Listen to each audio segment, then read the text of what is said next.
trick or treat.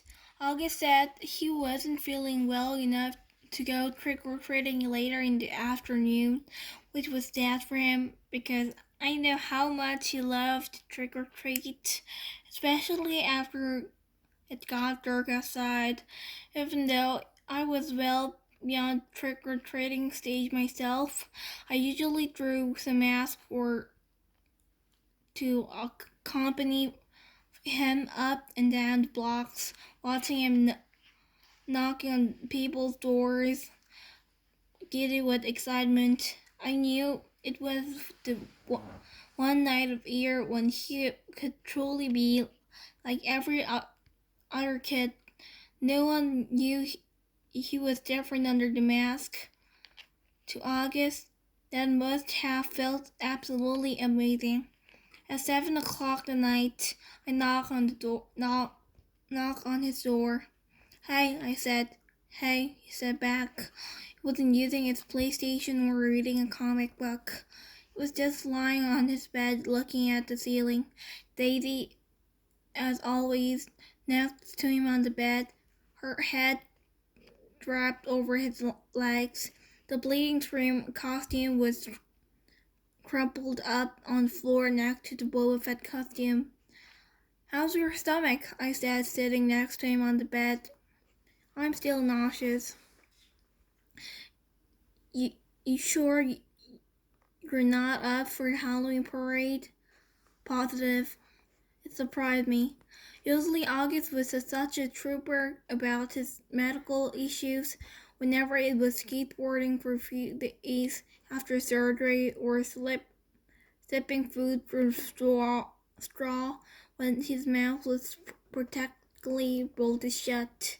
It was a kid who got more shorts, taken more medicines, put up with more procedures. By the age of 10, the most people would have to put up with 10 lifetimes, and he was sidelined from little nausea. "You want to tell me what's up?" I said, sounding a bit like Mom. "No." "Is it school?" "Yes." "Teachers, schoolwork, friends?" I didn't answer. "Did someone say something?" "People always say something," he answered bitterly. I could tell he was close to crying. "Tell me what happened." And he told me what happened. He had overheard some very mean things some boys were saying about him. He didn't care about what the other boys had said, expected that, but he was heard that one of the boys was his best friend Jack Will. I remembered his mentioning Jack a couple times over past few months. I remember Mom and Dad saying he seemed like a really nice kid, saying they were glad August had already made a friend like that. "Sometimes kids were stupid," I said softly, holding his hand. "I'm sure he didn't mean it." "Then why would he say it?" "He'd been pretending to be my friend all along. Toshman probably bribed him good grades or something. I bet he was like, 'Hey, Jack, if you make friends with the freak, you don't have to take any tests this year.'" "You know that's not true. And don't call yourself a freak." "Whatever. I wish I'd never gone to school in the first place." "But I thought you were liking it." "I hate it." He was angry all of a sudden, punching a pillow. "I hate it. I hate it. I hate it." He was shrieking out the top of his lungs. I didn't say anything. I didn't know what to say. He was hurt. He was mad. Let him have a few more minutes of his fury. That I let him have a few more minutes of his fury. Lady started licking the tears off his face. "Come on, Augie," I said, patting his back gently.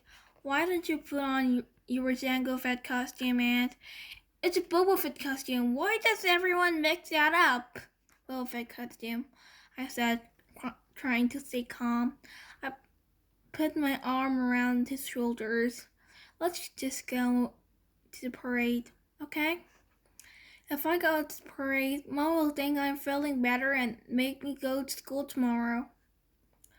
Mom would never make you go to school, I answered. Come on, Augie. Let's just go. It'll be fun, I promise, and I'll let you have all my candy. He didn't argue. He got out of bed and slowly started pulling on his Boba Fett costume. I helped him adjust his straps and tighten the belt, and by the time he put the helmet on, I could tell he was feeling better.